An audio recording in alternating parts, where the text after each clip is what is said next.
Trend self-healing yang kononnya untuk menyembuhkan diri dan mental dengan mendaki bukit atau gunung secara bersendirian menjadi ikutan dalam kalangan rakyat Malaysia. Lebih membimbangkan, ada kalangan wanita memilih jalan berisiko ini tanpa memikirkan soal keselamatan diri. Bayangkan jika sedang melakukan pendakian, ada bahaya yang menanti di atas dan tiada siapa yang boleh mengulurkan bantuan, healing atau cari penyakit. Ikuti laporan yang disediakan Ain Syafiqah Zaki.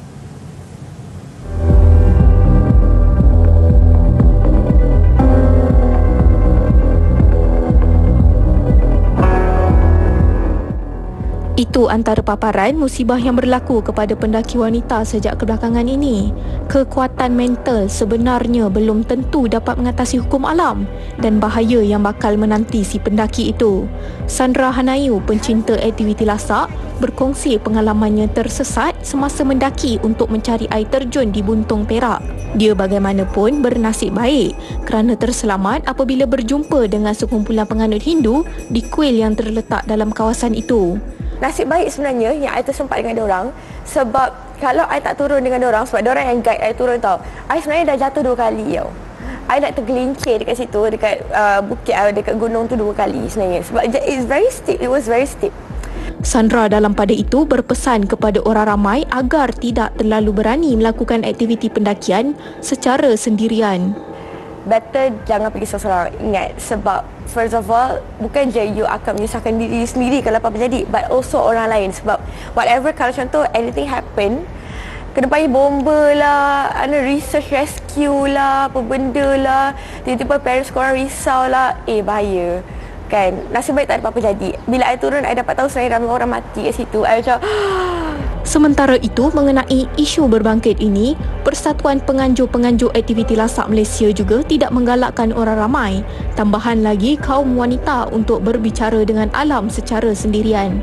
Tak kira wanita ataupun lelaki, bergantung pada kawasan mana kita nak pergi hiking tu, memang tak patutlah pergi hiking seorang-seorang.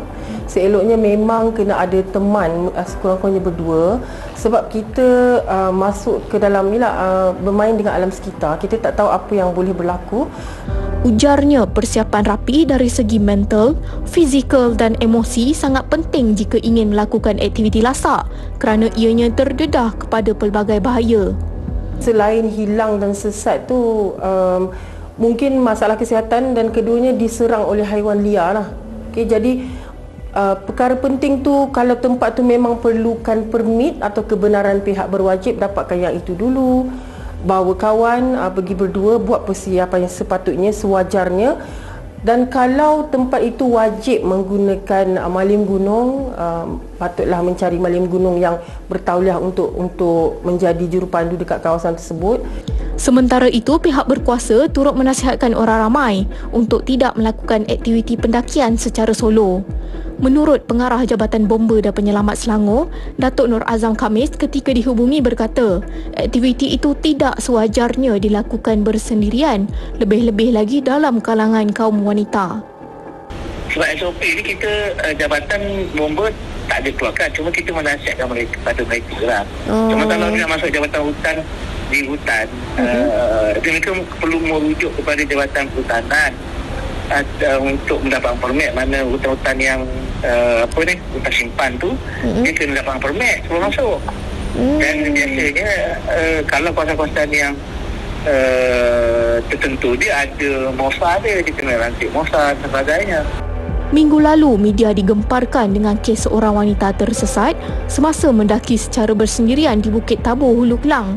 Mangsa bernasib baik kerana sempat melaporkan lokasi terakhirnya kepada keluarga. Bertindak atas maklumat, mangsa berjaya diselamatkan oleh pasukan mencari dan menyelamat selepas proses mencari dan menyelamat selama 2 hari dilakukan. Insiden ini menjadi pengajaran atau permulaan untuk mana-mana pendaki wanita yang berhajat untuk memulakan misi pendakian bukit atau gunung secara berseorangan. Ain Syafiqah Zaki melaporkan.